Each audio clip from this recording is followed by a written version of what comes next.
Assalamualaikum warahmatullahi wabarakatuh. Bismillahirrahmanirrahim. Wassalatu wassalamu ala rasulillah. La hawla wa la quwata illa billah. Asyhadu an la ilaha illallah wa asyhadu anna muhammadar rasulullah. Allahumma salli wa sallim wa barik ala nabina Muhammad wa ala alihi wa sahbihi wa man tabi'ahum bi ihsanin ila yaumiddin, amma ba'd. Para pemirsa yang dimuliakan Allah Subhanahu wa Ta'ala, Perang Khandaq adalah salah satu peperangan terbesar yang dialami oleh Rasulullah dan kaum muslimin, tepatnya di tahun kelima Hijriah, yang mana Perang Khandaq terjadi dikarenakan kekecewaan serta dendam kesumat dari orang-orang Yahudi kabilah Bani Nadir yang diusir oleh Rasulullah SAW dari Madinah menuju Khaybar. Mereka diusir bukan tanpa sebab. Kabilah Bani Nadir diusir dari Madinah ke Khaybar dikarenakan mereka membelot. Mereka berkhianat dan melanggar perjanjian yang ada dalam piagam Madinah. Mereka adalah orang-orang yang diusir setelah terjadinya perang Uhud. Orang-orang Yahudi dari kabilah Bani Nadir kemudian mereka menghimpun kekuatan dengan bernegosiasi serta berkoalisi dengan orang-orang kafir Quraisy Makkah. Mereka melakukan sebuah koalisi agar supaya bisa menyerang Muhammad dan kaum muslimin serta menguasai Madinah. Dan tercapailah sebuah kesepakatan yang mana dari negosiasi tersebut dikumpulkanlah pasukan orang-orang kafir Quraisy beserta sekutu-sekutunya. Orang-orang Yahudi dari kabilah Bani Nadir ingin kembali membalas atas pengusiran dari Madinah menuju Khaybar dengan menggalang kekuatan untuk menghancurkan kaum muslimin yang ada di Madinah. Para pemirsa yang dimuliakan Allah Subhanahu wa Ta'ala, inilah orang-orang Yahudi. Mereka punya akal yang licik. Mereka tidak akan berani jika sendiri ataupun bersama kabilahnya. Tapi mereka kemudian membangun sebuah koalisi. Mereka bernegosiasi dengan orang-orang kafir Quraisy.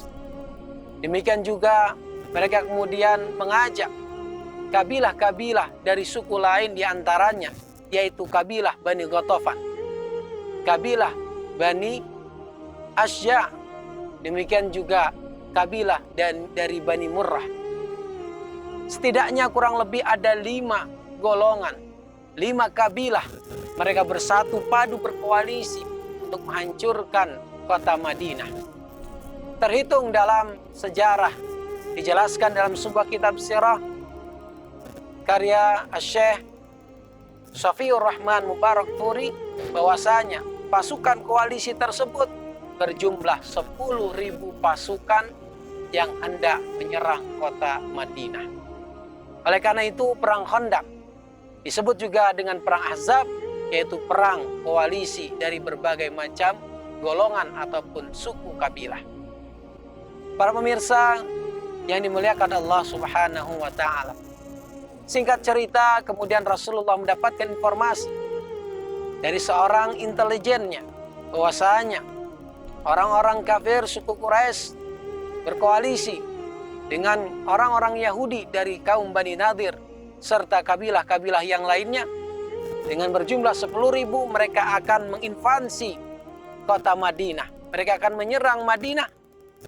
Dan kemudian Rasulullah SAW mendengarkan informasi tersebut, segera mengumpulkan yaitu orang-orang yang ada di Madinah, baik itu kaum Muhajirin, kaum Ansar, dan juga satu kabilah Bani Yahudi yang masih tinggal di Madinah, yaitu kaum Yahudi dari Bani Quraidah. Berkumpullah mereka untuk menentukan strategi dan diambil kesepakatan apakah kita akan melawan mereka. Jika kita akan melawan mereka 10.000 pasukan, sementara umat Islam pada waktu itu kurang lebih hanyalah 3.000 saja, maka berarti sebuah bunuh diri. Maka kemudian terjadilah sebuah perdebatan. Ada yang mengatakan kita akan bertempur fisabilillah, berjihad fisabilillah walaupun nyawa taruhannya. Jangan pernah takut, karena dulu di perang Badar dengan jumlah yang sedikit umat Islam bisa menang. Sementara sahabat yang lain mengatakan, ya Rasulullah, jika kita memaksakan perang ini maka kita seakan-akan bunuh diri saja. Di tengah situasi yang berkecamuk dan belum ada keputusan dari hasil musyawarah tersebut, kemudian salah satu sahabat Rasulullah yang bernama Salman Al-Farisi, beliau mengeluarkan sebuah ide agar supaya untuk menghadapi pasukan orang-orang kafir dan Yahudi yang akan menyerang Madinah dengan jumlah yang terlalu banyak, harus memiliki strategi perang yang jitu. Salman Al-Farisi kemudian memberikan masukan kepada Nabi dan para sahabat pada waktu itu, kami adalah orang Persia. Ketika kami berperang dan dalam keadaan terpukul, maka salah satu strategi kami adalah membuat sebuah parit untuk melindungi kami. Kemudian usul Salman Al-Farisi disepakati oleh Nabi dan juga oleh para sahabat. Sehingga 1 bulan sebelum terjadinya perang Khandaq atau perang Ahzab tersebut, maka kemudian 3.000 umat Islam yang ada di Madinah, mereka kemudian menggali sebuah parit atas ide dari Salman Al-Farisi.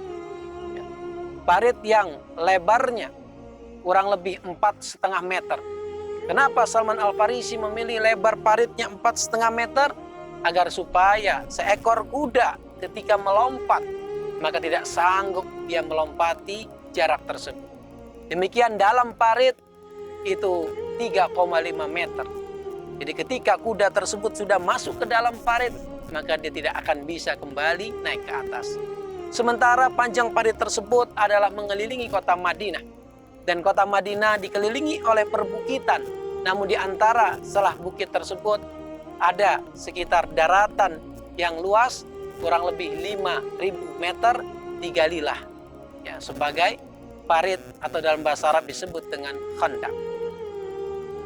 Atas ide dari Salman Al-Farisi tersebut, kemudian digalilah parit tersebut. Membutuhkan kurang lebih waktu selama 1 minggu menggali parit bersama kaum muslim. Dan Rasulullah SAW turun sendiri untuk menggali parit tersebut agar supaya memberikan semangat kepada kaum muslimin untuk menyelesaikan strategi perang tersebut. Para pemirsa yang dimuliakan Allah Subhanahu wa Ta'ala, singkat cerita, setelah kaum kafir Quraisy dan koalisinya datang untuk menyerbu Madinah, namun ternyata mereka tidak bisa memasuki kota Madinah karena dihalangi oleh parit yang lebarnya 5.000 meter, yang lebarnya 4,5 meter, kemudian dalamnya 3,5 meter. Bapak Ibu para pemirsa yang dimuliakan Allah Subhanahu wa Ta'ala, selama 1 bulan lamanya mereka tidak bisa kemudian memasuki kota Madinah, dikarenakan mereka tidak bisa melewati parit tersebut. Walaupun di antara mereka mencoba mencari celah-celah parit yang tidak terlalu panjang dan tidak terlalu lebar, namun di sana sudah ditempatkan pasukan-pasukan khusus untuk mengantisipasi jika mereka lolos masuk ke Madinah. Selama 1 bulan mereka tidak bisa melewati parit tersebut. Dan peperangan yang terjadi hanyalah sebatas, yaitu melemparkan busur panah maupun tombak saja. Dan kemudian Allah Subhanahu wa Ta'ala berikan perpecahan di antara koalisi tersebut. Di antaranya yaitu orang-orang Yahudi dari kabilah Bani Nadir, yang mana mereka tidak mau berperang di hari Sabtu Karena hari Sabtu mereka sebut hari Sabat adalah hari yang tidak boleh berperang bagi orang-orang Yahudi. Sementara orang-orang kafir Quraisy memaksa mereka untuk berperang, namun Yahudi tidak bergeming, mereka tak mau berperang. Sehingga timbullah gejolak, ya, dan kemudian membuat perpecahan di antara koalisi tersebut. Demikian juga Allah Subhanahu wa Ta'ala kirimkan bala tentaranya yang berupa angin, sehingga memporak-porandakan kemah-kemah orang-orang kafir tersebut. Bahkan api saja tidak bisa menyala karena hembusan angin yang sangat dahsyat yang Allah kirimkan kepada pasukan-pasukan kafir yang akan menyerbu kota Madinah. Singkat cerita, 1 bulan berlalu, alhamdulillah Allah memberikan kembali kemenangan kepada kaum muslimin, sehingga pasukan-pasukan kafir Quraisy satu persatu kemudian kembali ke tempat mereka masing-masing dengan kekecewaan yang mendalam. Para pemirsa yang dimuliakan Allah Subhanahu wa Ta'ala, apa hikmah yang bisa kita ambil dari sebuah perang Khandaq atau perang Parit, disebut juga dengan perang Azab? Bahwasanya kita sebagai seorang muslim yang beriman tentu tidak mau mati konyol. Lebih baik kita mati dalam keadaan berjihad di jalan Allah, lebih baik kita meninggal, ya, karena kita berbuat suatu kebaikan, daripada kita mati konyol menyerah bulat-bulat kepada musuh. Bagaimana seorang Salman Al-Farisi memberikan ide yang sangat jitu, membuat sebuah parit sehingga tidak bisa dilalui oleh pasukan kafir Quraisy dan sekutunya, walaupun berjumlah 10.000 orang. Para pemirsa yang dimuliakan Allah Subhanahu wa Ta'ala, ya, mudah-mudahan kisah perang Khandaq ini dapat menginspirasi kita semuanya sebagai seorang muslim yang beriman, sebagai pengikut Nabi Muhammad SAW. Maka apa yang bisa kita lakukan untuk kebaikan agama ini, maka lakukanlah sesuai dengan profesi kita, sesuai dengan kompetensi kita, sesuai dengan kemampuan kita. Mudah-mudahan apa yang disampaikan dalam kultum sore hari ini bermanfaat untuk kita semuanya. Wabillahi taufiq wal hidayah. Wassalamualaikum warahmatullahi wabarakatuh.